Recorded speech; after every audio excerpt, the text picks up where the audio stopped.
Bom dia, boa tarde, boa noite, pessoal, dependendo do horário que vocês estão assistindo. Hoje eu vou falar com vocês um pouquinho sobre os grupos sanguíneos, né, para tirar algumas dúvidas. Não vou resolver exercícios, só a parte teórica, né? Então, se tiver alguma dúvida com relação a exercícios, depois vocês me procuram, tudo bem? Então, assim, os grupos sanguíneos, nós temos dois sistemas básicos, né, de definição do sistema do tipo sanguíneo. Então, a gente tem o sistema BO, que vai dar a definição do nosso sangue, se é AB, AB ou O, e tem o fator RH, que daí vai dizer se a gente é positivo ou negativo. Então, são genes diferentes, são coisas diferentes, que daí a gente junta eles para definir qual é o nosso tipo sanguíneo, beleza? Então, aqui no sistema BO, então a gente pode ter lá o sangue O, o sangue A, o sangue B ou o sangue AB. Então, né, eu tenho várias possibilidades de combinações dos nossos alelos. São as letrinhas que você tem lá para definir a nossa constituição genética, né? Então, o que vai diferenciar se eu sou A, se eu sou B, se eu sou AB ou se eu sou O? Então, na nossa hemácia, a gente pode ter um aglutinogênio, tá? O que é o aglutinogênio? É uma proteína que pode estar presente na membrana da hemácia, que vai dar a definição do nosso tipo sanguíneo. Então, por exemplo, se eu nasci com o aglutinogênio do tipo A, que é esse aqui que está representado com a bolinha, quer dizer que eu sou do tipo sanguíneo A, tá? Se eu nasci com a minha hemácia com uma proteína, com um aglutinogênio em formato de quadradinho, que é o aglutinogênio B, eu tenho sangue B.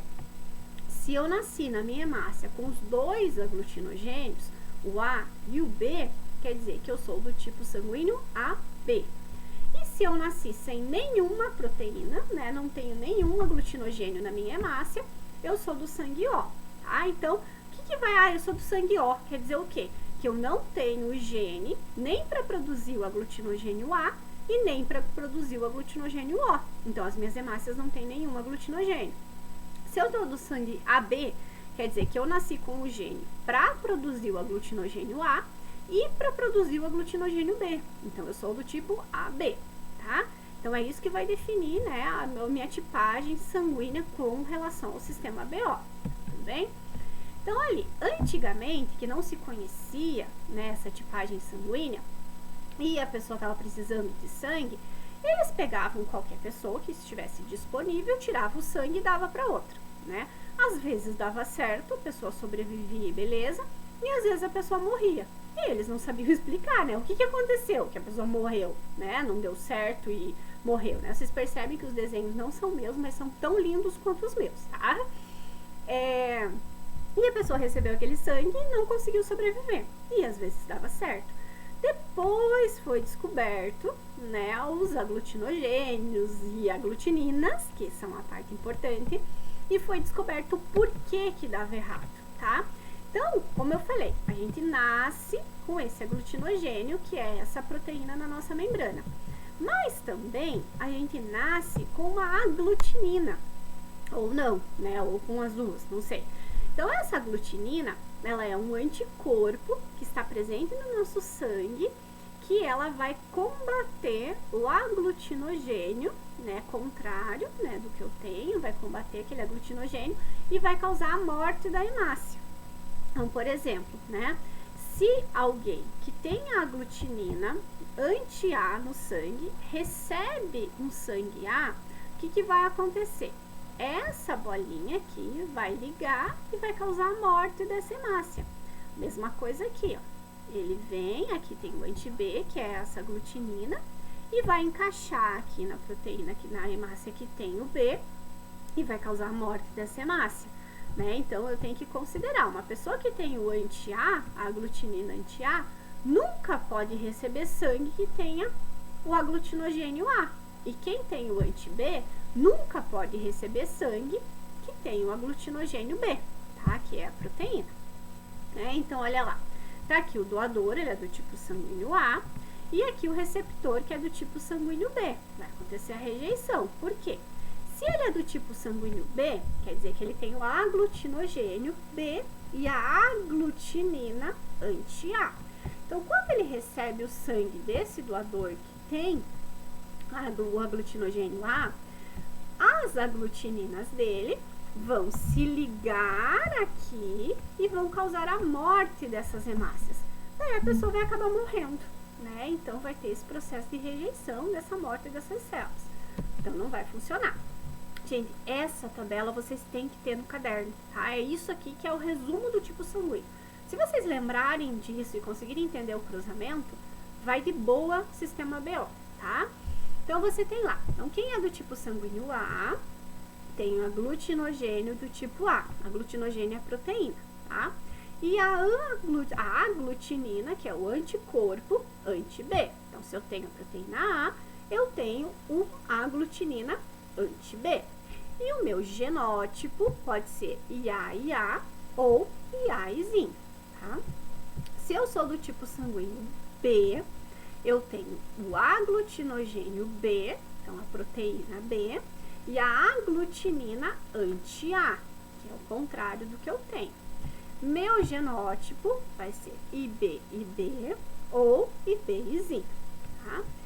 Se eu sou do sangue AB, quer dizer que eu tenho o aglutinogênio do tipo A e do tipo B, e eu não tenho aglutinina nenhuma, tá? Então, eu tenho as duas proteínas e não tenho nenhum anticorpo.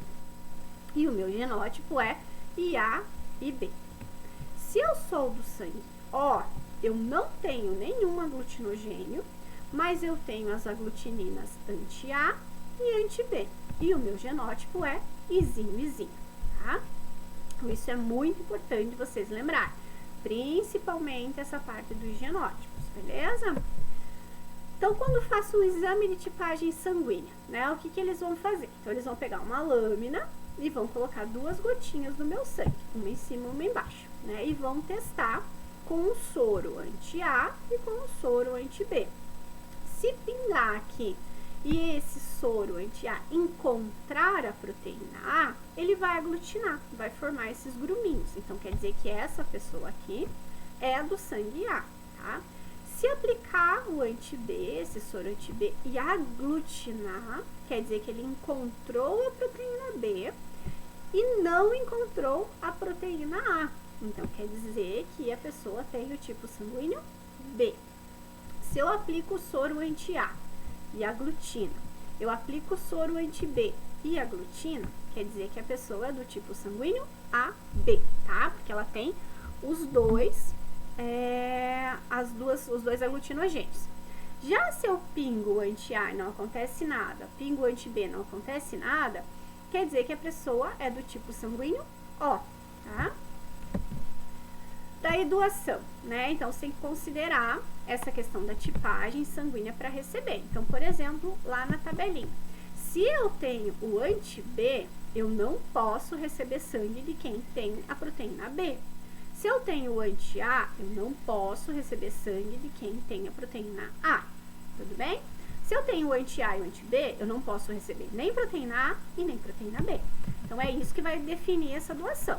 Então, quem é do sangue O tem anti-A e tem anti-B. Então, ele pode receber só de quem? Só do O, tá? Se eu sou do sangue A, eu tenho o anti-B. Então, eu posso receber sangue do A e posso receber sangue do O. Se eu sou do tipo sanguíneo B, eu tenho o anti-A. Então, eu posso receber sangue do B e posso receber do O. Se eu sou do sangue AB, eu não tenho nenhuma aglutinina, nem anti-A e nem anti-B, não tem nada. Então, eu posso receber sangue do A, posso receber sangue do O, posso receber sangue do B e posso receber sangue do AB, tá? Então, doador universal O, receptor universal AB, beleza? O fator RH é uma outra proteína, tá? Em outro gene que vai definir se eu tenho ou não a proteína do fator RH, tá? Vai estar onde? Na minha hemácia. Então, se eu sou positivo, na minha hemácia, eu tenho o fator RH, tá? Então, vai estar lá mais uma proteína. Se eu sou negativo, quer dizer que eu não tenho o fator RH, tá? O que é dominante? Você ter. Então, o positivo é dominante. Você pode ser Rzão, Rzão ou Rzão, Rzinho. O negativo é recessivo. Então, você vai ser Rzinho, Rzinho, tá? Então, dominante, positivo, recessivo, negativo. Tranquilo? Aqui é a tipagem com o fator RH tá? Então, se aglutinar, que eles colocaram como anti-D, mas é o anti-RH, quer dizer que é positivo. Se não aglutinar, quer dizer que é negativo, né?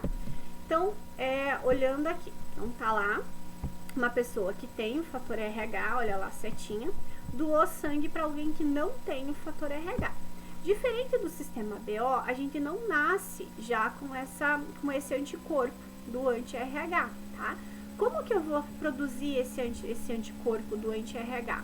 Quando eu entrar em contato com um RH positivo. Então, nesse caso, se eu precisar de uma transfusão sanguínea e eu receber sangue de alguém que tem o fator RH, as minhas células vão produzir os anticorpos. Então, vai ocorrer um processo que a gente chama de sensibilização. Eu vou produzir anticorpos anti-RH, tá? E vai ficar no meu corpo. Para mim não vai acontecer nada.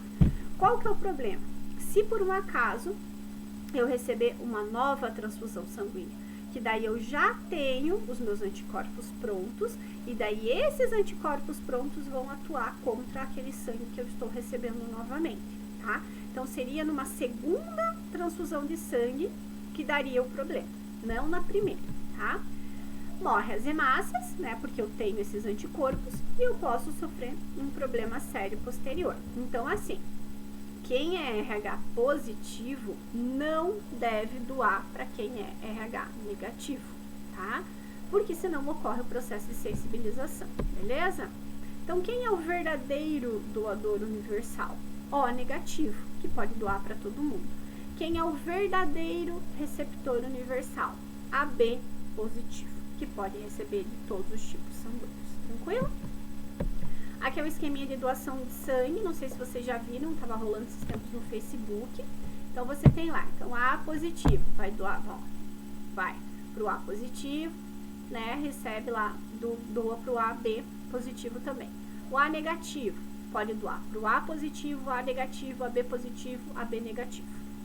B positivo, pode doar sangue para B positivo, AB positivo, tá?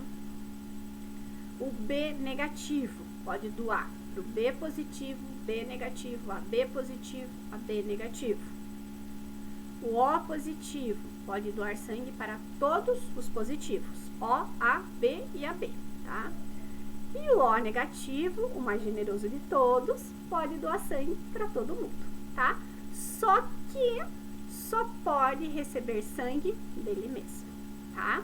O AB positivo só doa para o AB positivo e o AB negativo só doa para o AB positivo e AB negativo. Belezinha, gente? Eu acho bem legalzinho essa animação aqui. Aí. Eritroblastose fetal, gente, ou doença hemolítica do recém-nascido. Tá? Então, o que que acontece? Acontece na gestante, né? E para que aconteça, a gestante tem que ser negativa, tá? Qualquer sistema BO, qualquer sangue do sistema BO, mas tem que ser negativo. Então, numa primeira gravidez, essa mulher é casada, né? Ou engravidou de um homem que é positivo e espera uma criança que é positiva, né? Então, durante a gestação, não acontece nada, né? O sangue da mãe não mistura com o sangue da criança. Mas se essa mulher já foi sensibilizada, quer dizer o quê? Que ela já recebeu uma transfusão sanguínea de sangue positivo. Então, ela já tem anticorpo, tá? O que que vai acontecer? Esses anticorpos que ela tem daquela transfusão sanguínea vão atuar contra as hemácias da criança e vão causar a morte dessas hemácias, né? Então, vai causar a doença, que é a eritroblastose fetal, né, ou doença hemolítica do recém-nascido. Vai matar as células do feto, né, do bebezinho ali, que está na gestação. Então, destrói as hemácias e a criança tem um problema. Mas isso se a mulher já está sensibilizada. Como que ela fica sensibilizada? Se ela recebeu uma transfusão de sangue positivo, se ela encostou numa seringa que tinha sangue positivo, se ela teve um parto, né, com uma criança que era positiva antes e não teve um processo, né, de precaução de tomar aquela injeção para não criar os anticorpos, ela foi sensibilizada, beleza, gente? Então, o que que acontece, né, na eritroblastose? Quais são os sintomas que a criança tem? Então, pode ter uma anemia forte, doenças neurológicas, cardiorrespiratórias, pode causar a morte da criança, né, do feto. Você pode tentar fazer uma substituição total do sangue da criança, né, uma transfusão com RH negativo que é compatível, ou então, né, você não tem muito o que fazer ali. E pode fazer o processo de prevenção, que é o mais fácil, é você fazer a realização dos exames pré-natais e tipagem sanguínea, e depois que você tem a criança, a utilização do soro, né, que é para inibir a produção desse anti-RH. Né? Então, na primeira gestação, se a mulher nunca entrou em contato com sangue positivo, não vai ter problema. Iria ter problema numa segunda gestação, tá? Mas, se ela entrou em contato com sangue positivo, já na primeira gestação, pode desenvolver eritroblastose fetal. Então, com relação à eritroblastose, o que tem que lembrar? A mãe tem que ser negativa, o pai positivo e a criança positiva. Só assim que vai dar eritroblastose. Beleza, gente? Qualquer dúvida, manda mensagem, né? Pergunta, tenta fazer os exercícios, que é importante. Tranquilinho? Até a próxima, gente!